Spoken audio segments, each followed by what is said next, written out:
हे everyone, welcome back to the Divekars. मी आहे शर्वरी आणि तुमचं स्वागत करत आहे आपल्या आजच्या या व्लॉगमध्ये.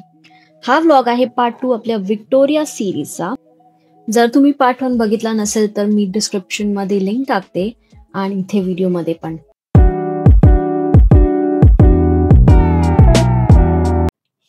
आदल्या रात्री मम्मीला बरं नव्हतं वाटत, म्हणून काय मम्मीने एकदम झोपून घेतलं आणि सकाळी उठून बघा काय मस्त फ्रेश झालेली आहे ही. सो आम्ही उठलो या अमेझिंग व्ह्यू बरोबर. पहा किती सुंदर आहे.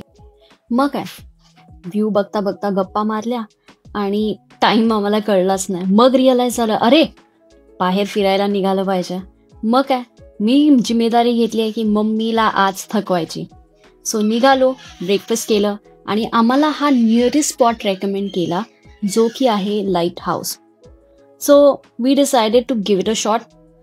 आणि पहा इतका सुंदर व्ह्यू आहे हा की इट वॉज जस्ट अमेझिंग. आता हा दिसतोय हा पॅसिफिक महासागर आहे आणि अथांग महासागर आहे आणि समुद्राला एवढ्या प्रचंड उसळ्या आणि लाटा आहे की आतापर्यंत मी फिरले पण समुद्र शांत दिसला. आपल्या मुंबईसारखा समुद्र अथांग दिसतोय पण उसळ्या मारणार नाही, पण याच्या लाटा एवढा प्रचंड होता आणि निसर्गरम्य होता आणि लाटांची उधळण एवढी आहे की कर्णकर्कश आवाज कानाला म्हणजे तो भोवत होता. किती आवाज आहे आणि गप्पा एवढ्या रंगल्या की वेळेचं भानच राहिलं नाही. आणि मग शर्वरीला एक धपाटा दिला आणि म्हटलं, शर्वरी आता चल आपल्याला निघायचंय, पुढच्या प्रवासाला लागायचे. लाईट हाऊस कसं वाटलं? मस्त रे, अमेझिंग आहे, सुंदर, प्रचंड लाटा, प्रचंड समुद्र आतापर्यंत पाहिला पॅसिफिक महासागर पॅसिफिक, पण ते एकदम संथ गती. शर्वरीच्या इकडे व्हँक्युअर डाऊनटाऊन मध्ये तर एकदम संथ गती, पण हा एकदम प्रचंड म्हणजे कन्याकुमारी आठवली, रॉक मेमोरियल. आणि इथे पण मस्तच म्हणजे अथांग महासागर आणि लाटा अशा म्हणजे खळखळून उधळणाऱ्या आणि उचलणाऱ्या होत्या, त्यामुळे जरा मजा आली. बाकीचा समुद्र संथ गती पण हा एकदम रुद्र रूप आणि छान म्हणजे कन्याकुमारीची आठवण आली, रॉक मेमोरियल. आणि सगळ्यात बेस्ट कॉफी घेऊन कॉफी ते मस्त उभे होतो, खूप मस्त वाटलं. काल हाडं वाजली, पावसाने अनबेरेबल होतं, गाडी पण माझी पाकपोक झाली, पण आज जरा सकाळची अवस्था ठीक आहे, जरा सकाळी जरा बरं वाटलं, फ्रेश वाटलं. पण रूढी आहे, रूढी आहे. पुढे टॉफिनो ते व्हिक्टोरियाचा प्रवास जो होता तो कारने 6 ते 6.5 तासाचा होता आणि कारने जाता जाता बुकनीला एवढे कड यायला लागले की कुले पण दुखायला लागले. आणि पुढे वातावरणाने एवढं बदल केले की वातावरणाला धाम येऊ दे, अचानक वातावरण पण बदलतं आणि पुढे मग जो पावसाने धमाकोळ घातला तर संपूर्ण पुढचा प्रवास सगळा म्हणजे पावसाने झोडपूनच काढला आम्हाला.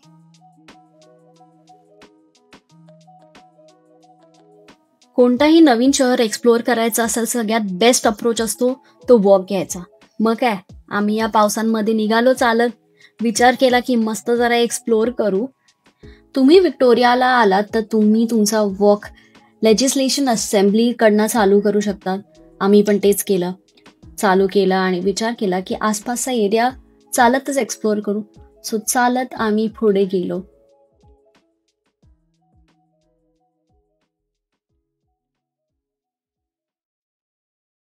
सो विक्टोरिया बेसिकली आहे सराउंडेड बाय वॉटर्स, तर त्यामुळे जिथे जाल तुम्हाला वॉटरचं दिसणार आहे. आम्हाला दिसला या वॉटरच्या समोर हे ब्युटिफुल असं हॉटेल, खूप पॉप्युलर आहे अपॅरेंटली हे हॉटेल एम्प्रेस. नंतर मला 750 जेव्हा सॅलरी झाली तेव्हा आय गॉट द हे एरियस. तेव्हा एरियस मिळालं मला काहीतरी 9 का 9,500. आईने ताबडतोब त्याच्यामध्ये 3 तोळे सोनं घेतलं. हलकट सारी पोरं. इथे पण आईची त्यांना चेष्टा करायची सुरुवात झाली.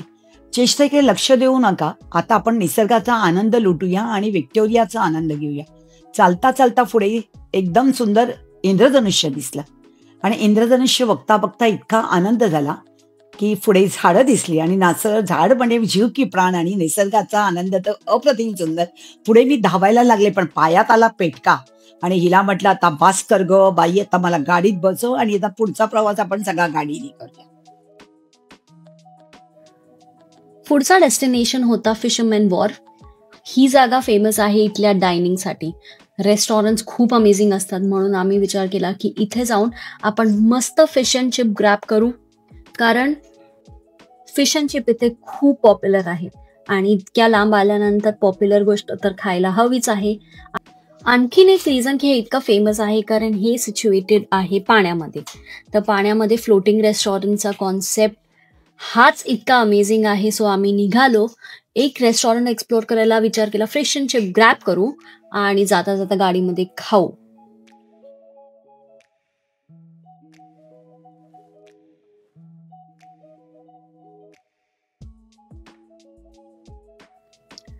खूप पाऊस पडत असल्यामुळे 2 मिनिटं चालल्यावरती आम्हाला रिअलाइज झालं की आमचा पोपट झालेला आहे आणि सगळे रेस्टॉरंट्स बंद आहेत.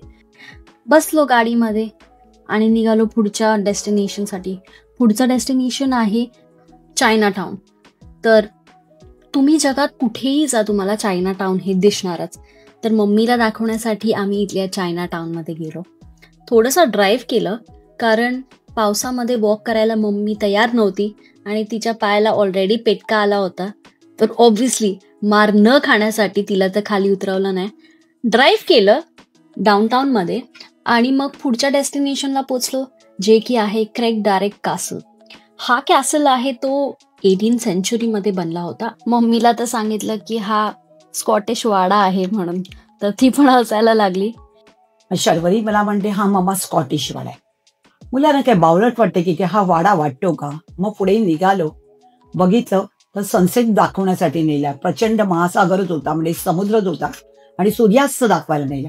चालून चालून एवढे पाय दुखले की म्हटलं कार्टे आता थांबव आणि आता निघावूया, कारण आईचे पाय आता प्रचंड थकलेत. पण ती कसली, बघ सूर्यास्त, बस थोडा वेळ आनंद घेऊया. आणि त्या गप्पा मारण्यामध्येच थोडा वेळ निघून गेला आणि मग पुढे आम्ही बोटीच्या प्रवासाने परतीला पाठी लागलो.